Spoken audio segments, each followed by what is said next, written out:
काछे कोहिस्तान में न पर जोई शहर जे एक मेन प्राइमरी स्कूल में मौजूद आहियूं जिते जेको आहे सो ॿारड़ा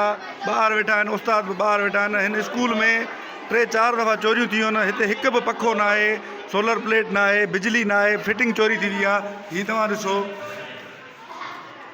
हे ॾिसो तव्हां हीअ ॿारड़ा आहिनि पट ते वेठा आहिनि ॿाहिरि वेठा आहिनि उस्ताद वीचारा जेके आहिनि ड्यूटी कनि पिया था उहे हिननि खे क्लास रूम छॾे हीअ क्लास रूम ख़ाली आहिनि पर उस्तादनि खे शाबाश आहे जो हीअ ॿाहिरि वेही गर्मी में हिननि खे पढ़ाईंदा साईं छा मसइलो आहे तव्हां क्लास छॾे ते ॿाहिरि वेठा हो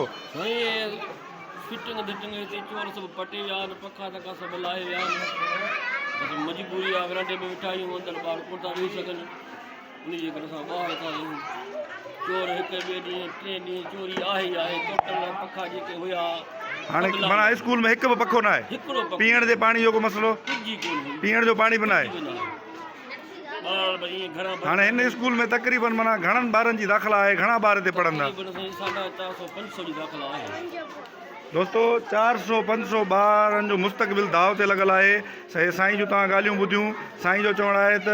3-4 दफ़ा हिते चोरी थी वई आहे हाणे 400-500 ॿार हुननि जो मुस्तक़बिल दाव ते लॻल आहे न पीअण जो पाणी आहे न वॉशरूम आहे न ई जेको को सोलर प्लेट आहे न पखो आहे साईं वारनि जो चवणु आहे त हिते 3-4 दफ़ा चोरियूं थियूं आहिनि हाणे हीअ ॿार मुस्तक़बिल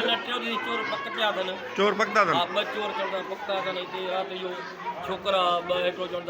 चोरी साईं जेको हिते चौकीदार वग़ैरह न आहे छा मुक़ररु थी सघे थो रिकॉर्ड में आहे पर ड्यूटी कोन थो करे हे साईं वारनि जी तव्हां ॻाल्हियूं ॿुधियूं हेड मास्टर साहिब सां ॻाल्हाईंदासीं हीअ ॾिसो हीअ साईं वारनि खे शाबाश आहे साईं वारा जेको सो अचनि था ऐं ड्यूटी कनि था हीअ नंढड़ा ॿारनि पाणी पंहिंजे घरां खणी था अचनि हीअ ॾिसो हिते स्कूल में पाणी जो बि साईं बंदोबस्तु न आहे कुझु कोन्हे घर खां था अचनि ॿार उतां था पीअनि असां मजबूरनि में कुझु उतां ॿारनि खां था पीऊं ठीकु आहे हा साईं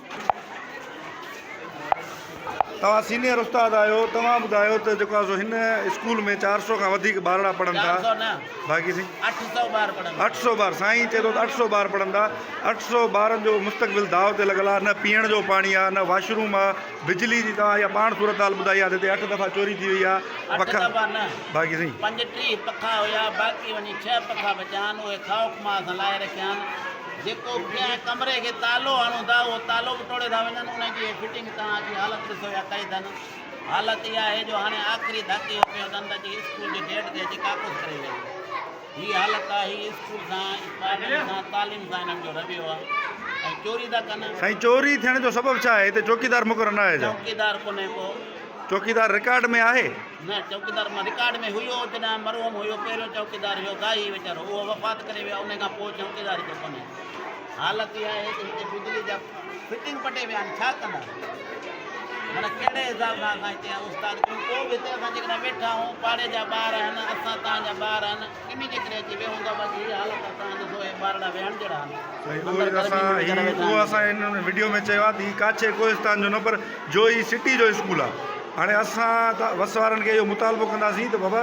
हीअ जोई शहर जो स्कूल आहे काछे कोहिस्तान जो न आहे किथे भरपट जो न आहे शहर जे स्कूल जी इहा हालत आहे त पोइ बाक़ी काछे जे स्कूलनि जो कहिड़ो असरु हूंदो तइलीम खाते सां जेको सो हीअ तइलीम दुश्मन जेको ऑफिसर मथे वेठा आहिनि उहे हिननि ॻाल्हि जो नोटिस नथा वठनि हीअ ॾिसो तव्हां मासूम ॿारड़ा बग़ैर पखनि जे ऐं उनखां अलावा पीअण जो पाणी बि न आहे असां वज़ीर आला सिंध सूबाई वज़ीर तइलीम उनखां अलावा DC दादू समेत तमामु आला अख़्तियारनि खे अपील कंदासीं त महिरबानी करे हिन मसइले जो नोटिस वरितो वञे हिन स्कूल में पीअण जे साफ़ पाणी समेत बिजली ऐं जेको सो चौकीदार मुक़ररु कयो वञे त जीअं चोरी न थी सघनि हिते ॾिसो हीअ फिटिंगूं वग़ैरह वाक़ई साईं जी ॻाल्हि बि सही आहे हाणे फिटिंग तारूं ई त निकितल आहिनि हीअ तव्हां ॾिसो ॿारनि जो मुस्तक़बिल दाव ते लॻल आहे साईं तव्हां जेको आहे सो हिते बग़ैर पखनि जे ॿाहिरि वेठा आहिनि छा मसइलो आहे साईं वारनि खां पुछा करे आया आहियूं साईं वारा चवंदा 800 खां वधीक ॿारड़ा हिते पढ़नि था पीअण जो पाणी बि कोन्हे वॉशरूम कोन्हे बिजली जेको सो मुरागी कोन्हे फिटिंगूं पटिया आहिनि पखा लाहे विया आहिनि हाणे 800 खां वधीक शहर जा ॿार हिन जे शहर जो स्कूल आहे उन सां इहा असरु आहे त काछे जे स्कूलनि में छा असरु हूंदो तइलीम खातो छा थो करे असल में नजीब अर्ज़ु इहो आहे त स्कूल सां बिल्कुलु दादागिरी हद दर्जे जी थियल आहे बिल्कुलु फिटिंग बि बटिजी वई आहे पखा बि चोरी थिया आहिनि कुझु चोरी आहे कुझु ज़ोरी बि आहे ज़ोरी जो मतिलबु तव्हां निमाईंदा सम्झी ईंदो मां वादे नथो कढी सघां। बाक़ी ॻाल्हि ईअं आहे त न SMC जो को किरदारु आहे। SMC त जीअं अचे थी गुम आहे, सिर्फ़ु रिकॉर्ड में बाक़ी उन मां का बि अखियूं असां शइ नथा ॾिसूं। बाक़ी हाणे चोरी था ज़ाहिरी, असां बि हिते रहूं था, चोरी थी आहे SMC फंड बि रिकॉर्ड में आहे, रिकॉर्ड में ज़ाहिर कोन थो थिए। ज़ाहिर